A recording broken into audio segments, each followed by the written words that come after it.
Aloha, Big Island. Nice to see you. Thanks for inviting us from Maui. Happy to be here. Going to talk to you today about emotional intelligence, and in particular, something called relationship management. What is relationship management? Heck, what is emotional intelligence? I've had a lot of people say to me, emotional intelligence, Michael, my God, when I get emotionally worked up, my intelligence goes right out the window. I say things and do things that I almost immediately regret. And then looking back, I'm embarrassed, sometimes even humiliated. And you're talking about emotional intelligence? Yeah. Because in order for the intelligence in our emotions, often called wisdom in philosophy, to become available to us, we have to learn to manage our emotions. Now, I'm going to talk, as Wallace said, about the 4 stages or steps to emotional intelligence, but I'd like to begin by straightening out, settling once and for all, a point where I think there's a lot of confusion. And that's the idea that success will create happiness and love in your life. And it's not true. And I hear people who should know better saying, well, I'll be happy when this is done. I'll be happy when I've attained this, when I've accomplished this, when I get to my goal, then I'll be happy. And they defer their happiness, and guess what? They're never really happy. And without relationships, well, we've got nothing. How are you going to have love and happiness if your relationships aren't working?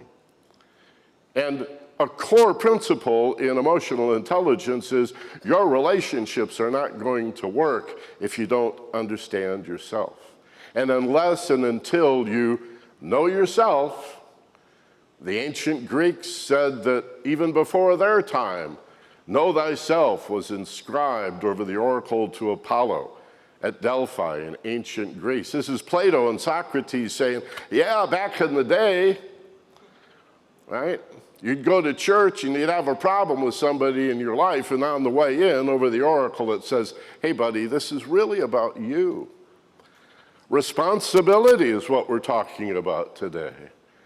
And so, if success does not create loving relationships and happiness, then what does? Being responsible for the love and happiness in your life with emotional intelligence.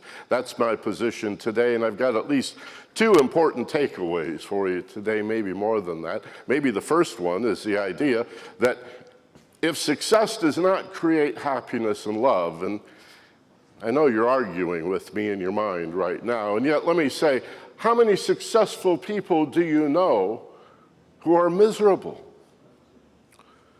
Who are never happy, or who are only occasionally happy?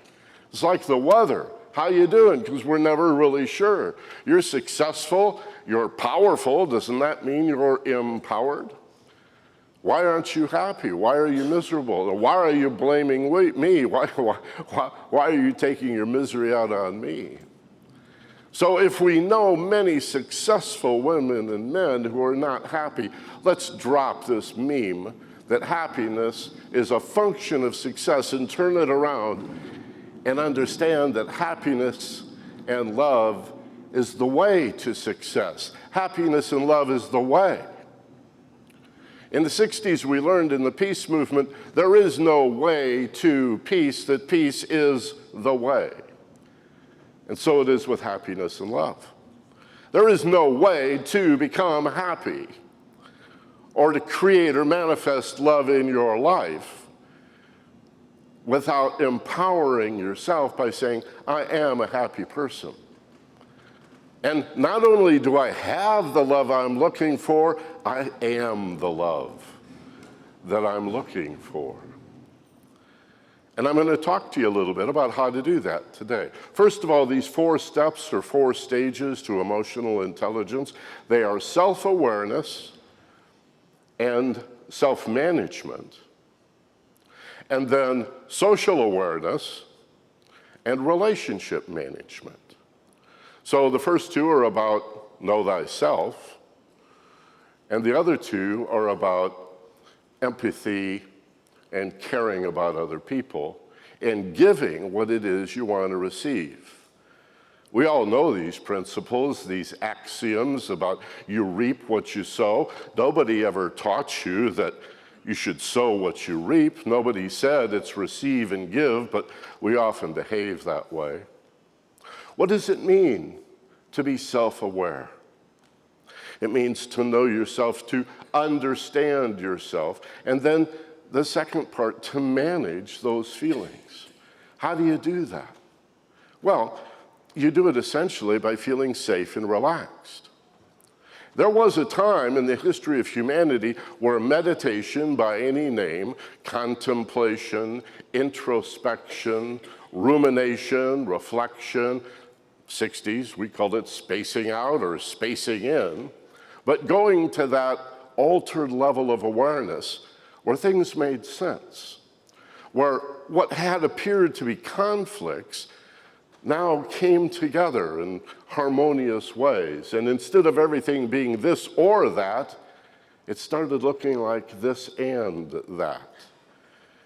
Well, the time has come, even out here in the middle of the ocean, in Hawaii, where our lives are so overstimulated that we have to have some sort of practice of moving into these altered states of expanded awareness.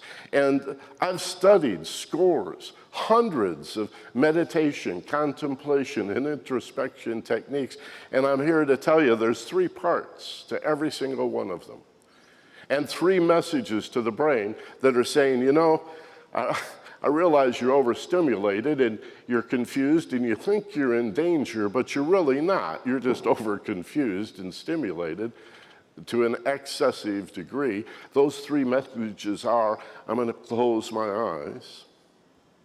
I'm going to breathe slow, deep breaths. And I'm going to actually let go of muscular tension and feel safe and relaxed. Now let's all do that right now, except hold off on the close your eyes bit. You can practice that at any time. Just right now, take a nice slow breath and hold as you peak, and then as you exhale, identify as the one who lets go. And when you begin to do this and practice this in your life, in the moment, anytime you feel anxious or nervous, or as a formal practice for 10 or 15 minutes a day, an amazing thing begins to happen. Talk about liberation and freedom. You begin to recognize something marvelous, that your feelings are your feelings. I know that sounds really silly and insipid and stupid on the surface. What do you mean? My feelings are my feelings. I'm saying your emotional feelings are a response to your situation. Nobody did them to you. Now, I'm sure there's people in here that know this, and others who think they know it. But it's still incredibly profound to be able to give up, he made me feel this way. Well, she made me feel this way. Well, they did this to me. Well, if it wasn't for this circumstance or this situation, I wouldn't be feeling this way. And then what do? We fixate on trying to control other people. Some people have guns because they want to control other people. Some people threaten. Some people hold grudges. There's all kinds of strategies to try to influence other people to get what you want. You don't need to do that. All you need to do is take responsibility for the fact that the feeling came from you. I know it appears that somebody hurt you if they say something mean and nasty and insulting, but it's like somebody poking you where you're already bruised. And you push them away and say, oh, you hurt me. And they say, well, that shouldn't have hurt you. And you go, oh, yeah, well, I got this bruise. You know, I fell into a doorknob. And, oh, but damn, it really only hurts when you push it there. And you say, well, then I didn't hurt you. And you say, well, yeah, you did. And you say, well, you were already hurt. And each and every one of us is already hurt. And when other people hurt us emotionally, they're just poking the bruise. But the good news is instead of changing them, you can heal the bruise.